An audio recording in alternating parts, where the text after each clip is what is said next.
It is this sort of technological jump that has made AI now possible in the realm of management.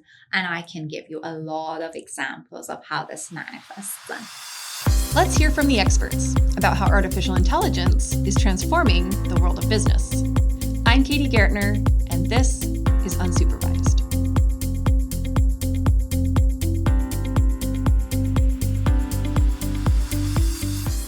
Hey, Business Badgers. Today, I'm sitting with Mahka Moeen, a management professor here at the Wisconsin School of Business. Mahka earned her PhD in strategy and entrepreneurship from the University of Maryland. Her research focuses on how firms and entrepreneurs create and enter emerging industries. Specifically, she examines coevolution of entrepreneurial firms and these industries, examining strategies that they undertake in that early incubation stage. So, Mahka, let's talk about management and AI. Sure. So first of all, I'm very excited that I'm here. Thank you for hosting this series.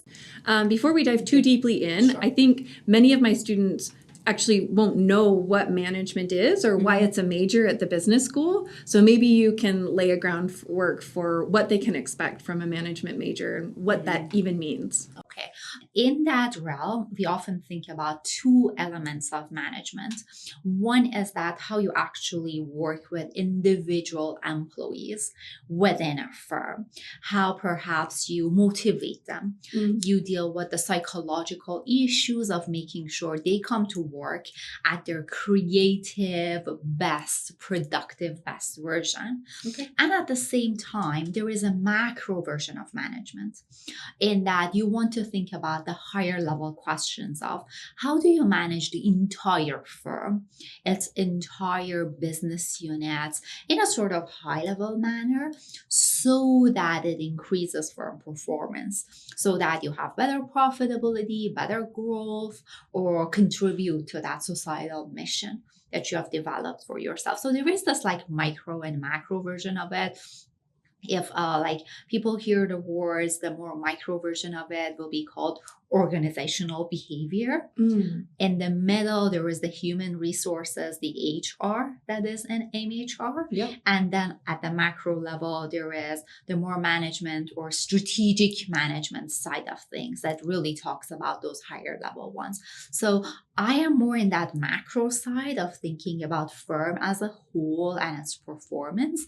But students who are interested in management, there is this whole range of interests. And honestly, for a firm, somebody who wants to become a leader manager has to know all of this. So each class offers a nugget, but the pieces in the program come together.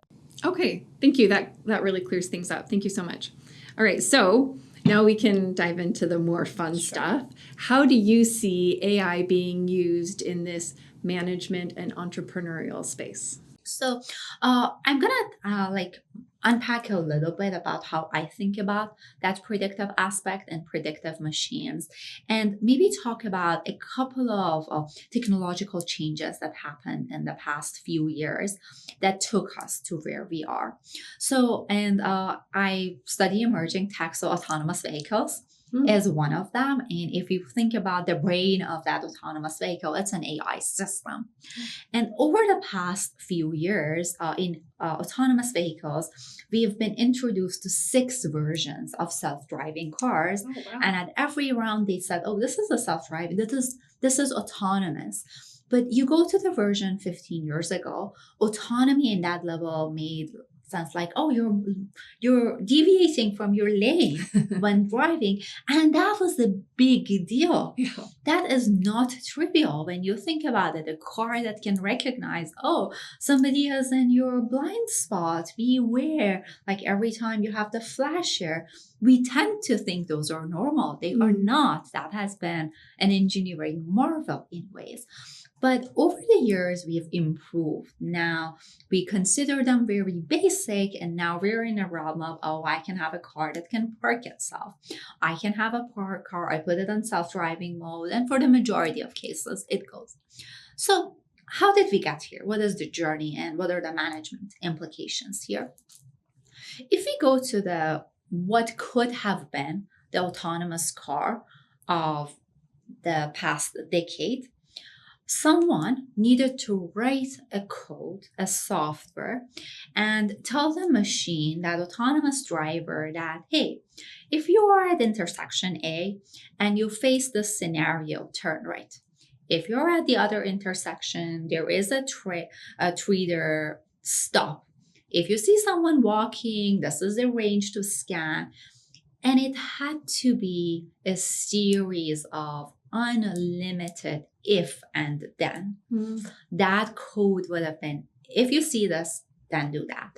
Now imagine the unlimited range of scenarios that the driver faces every day. Yeah. It's impossible. Can you imagine it yourself? Yeah. No, it would be infinite. Infinite. So that's an untractable problem. There is no way that even the smartest software engineer could ever write that code. And even if we could write it, let's imagine there is a god of driving who can know all the streets, all scenarios, and write them. There was no processing center to understand that. So a lot of hurdles. So extend this to all sorts of autonomous decisions, this AV example, and we get a bottleneck. That becomes impossible. So with predictive AI, at least in the field of management, where we have moved is that we are no longer reliant on those series of if and thens. Now, instead of having that code, we are in a realm where someone looks at Katie's driving, so I'm putting you on the spot here, and says, well, I'm not going to write if and thens, but I'm going to observe Katie very closely, every one of her behaviors. And then the next time I have this autonomous driver in place, instead of giving that autonomous driver an order, I'm going to tell them, put yourself in Katie's place. Imagine you're Katie. You have not seen Katie face the scenario ever, but having observed her in the past, what is your prediction of what Katie would do now? We have seen her drive for years and years. She's a good driver, and voila, the system will say, yeah, I'm going to predict with this much percentage that Katie's next action is this. Now, if the percentage is above whatever we put as the threshold, then the machine will run that. See how easier this is? You don't have the if and thens. You just need to have past behavior of Katie and then generalize that, predict what she would do next. Yeah. Okay, this was a long introduction, so you with me there. Now, why do we care about this? Because now that very difficult problem of if and then, we transformed it into a regression, into a statistical relationship that by looking past behavior, you predict future behavior. This is what statisticians for centuries have worked on. We have perfected that, and voila, you have an autonomous system. This is the magic that has happened in our thinking, in our way of processing. But this hasn't just happened on its own. Now, what I used as a simple example, well, not a very important, but simple, of Katie's driving behavior means I have data about you. For years and years, I have observed you, learned from you. It's as if I had a, tracker to see where you went, with what speed, when did you take break, how many times you went back and forth for a parallel park. Well, I do need an autonomous system for that myself. But that data becomes key for conducting this purpose. Then you need an algorithm to have that regression, and then you need a future scenario to predict that. It is this sort of technological jump that has made AI now possible in the realm of management. And I can give you a lot of examples of how this manifests. Yeah, so let's have some of those examples. What are you observing? How are companies responding to this evolution? How is it transforming their business models? What are they doing with it? So absolutely. So take that example. Now I'm going to extrapolate it to the business world. Some of the things that companies have already done, and some of the things that are now open to them in the realm of possibility. So Amazon, let's think about Amazon, Netflix, YouTube. as three websites I assume we all go to very frequently. And think about like our behavior with respect to YouTube. I'm going to scroll through the website and then click on the video that I like. It used to be that in the past, YouTube had a number of suggestions for me. Based on my past behavior, they knew I like this and that, and they suggested that to me. Amazon does the same thing. They can tell you that, hey, you bought this thing, and now I think you're going to like that other thing, and I'm going to suggest it to you. This was the old format. Now, if Amazon can take all that data and really predict what is it that I want to buy next, why should it wait for me to click that order? If it knows that for whatever 95% accuracy, I am going to purchase that thing in the next few days, why shouldn't it go ahead and just mail it to me for me to find it in front of my door? I think that is what's a possibility in the realm of these AIs, or if not, they can preemptively ship it to a warehouse near me. YouTube can preemptively load the first few seconds of the next video that I know I want to watch, and think about what a huge customer satisfaction that creates, what a specialized service that is going to be. So having access to that data, being able to predict what is it that customers want next, creates that advantage for them. And these are like retail we're talking about. Now I can extend this to research and pharmaceutical setting.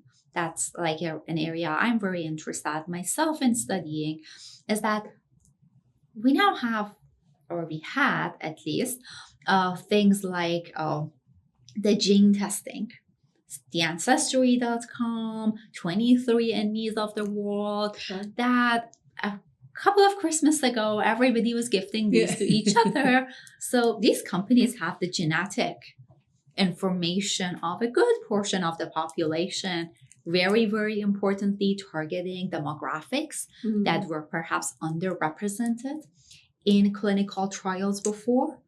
Information that is now accessible. And think about how long it used to take for pharmaceutical companies to develop drugs. And if even it took them not long, then the subsequent clinical trials were losing sight of the entire population in terms of underrepresented groups. And now you have that data. You can predict what combinations will create what diagnostic powers, perhaps what diseases will be more pertinent in certain locations and areas, and then what type of treatments we can develop for that. This is not just Amazon is going to ship something to me earlier. This is a pharmaceutical drug and treatment happening decades earlier than what we could have had. So that is sort of the implications in business. Yeah, that's exciting. Thank you. So maybe you can tell me about the developments that you're seeing in AI that you're the most excited about. What I'm seeing in the medical devices sector that is very important is this hardware-software integration. In the sense that, let's say, previously you had a diabetic sensor, and you could say, okay, this is it. And then as a human, you had to decide, this is the level of insulin that I'll get. Or this is now within what the FDA range would have been, which is a bucket. Now imagine if you can give that predictive power to the software AI that is integrated with that medical device, and it makes nuanced, fine-grained decisions for you. Same with MRI. So that integration, I feel like, is going in. But my view is very limited to what I've studied and what I know. So how do you see job roles changing, specifically in management? And what kinds of skills do you think our students in the business school need to develop to respond to these job role changes? It's interesting. One of the things that I think is already happening, not full scale, would be Okay, students who take my class know I don't ban ChatGPT because I know everybody is using it. I know once you go to your company, maybe they don't allow you to use this open source version, but there will be a closed, secure version that I know in many investment banking companies, real estate companies, or legal companies, they are already asking their employees to use the closed company version of these. Now, what does that mean? From the way I understand it, many of the mechanical tasks of go read this thing, summarize it, rewrite it, prepare the report is going to go away very soon. But the synthesis part of it, the integration part of it, who knows what new version of ChatGPT will come, but where we're standing right now, those still exist. Or the teamwork capability, what is labeled as soft skills, but I think soft is not the appropriate label for it. Those will become primary skills that will be looked at that level. But the overall structure of the company, the way that it changed, I think that will have broader implications. So by structure of the company, you mean like the change of command or like a promotion trajectory? Or what do you mean when you predict that the structure of the company will change? Okay, that's a very good follow-up. So actually, the chain of command, I think, is a good way to put that forth. If you think traditionally about the hierarchy within a firm, you'll have top management, then historically, we know everyone, every middle manager has a span of attention. There is a limited number of team members that each of them can manage. The joke goes that there is a 2 pizza rule. If you cannot feed your team with 2 pizzas, it means you have too many people there. You cannot coordinate tasks. Okay. So that restriction means that you always needed levels and levels of managers to communicate, to coordinate, to know their team members. I think one hypothesis moving forward is we're going to have fewer of those layers. If managers are using more of these supplement AI resources for their management maybe will have fewer of them. And then employees will have to learn to work in larger teams, work with other coordination mechanism that's not necessarily face-to-face, human to human. And but that's a hypothesis. Sure. Yeah.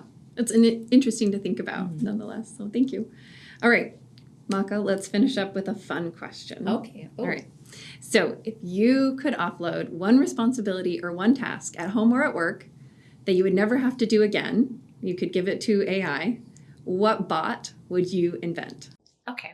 At home and at work, those are 2 different things. Yes, you can choose. Yeah, at work, it definitely goes to grading.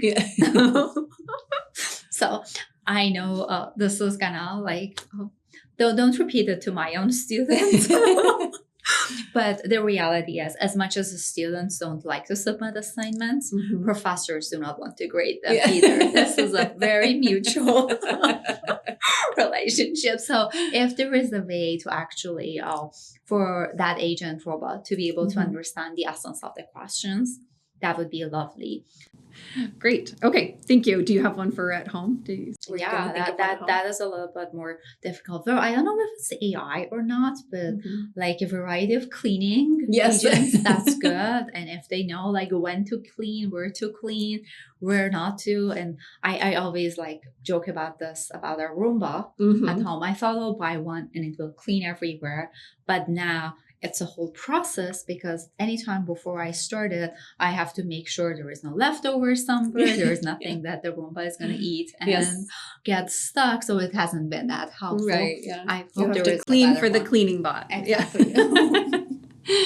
Okay. Well, thank you so much, Mahka. I've really enjoyed talking to you and learning from you and hearing your perspectives. And I know my students will enjoy it as well. I appreciate you taking the time to chat. I really, really appreciate the opportunity. Thank you. Unsupervised is brought to you by the Wisconsin School of Business. It's written and hosted by Katie Gaertner, with sound editing and production by Derek Schneider and Billy Kardaj.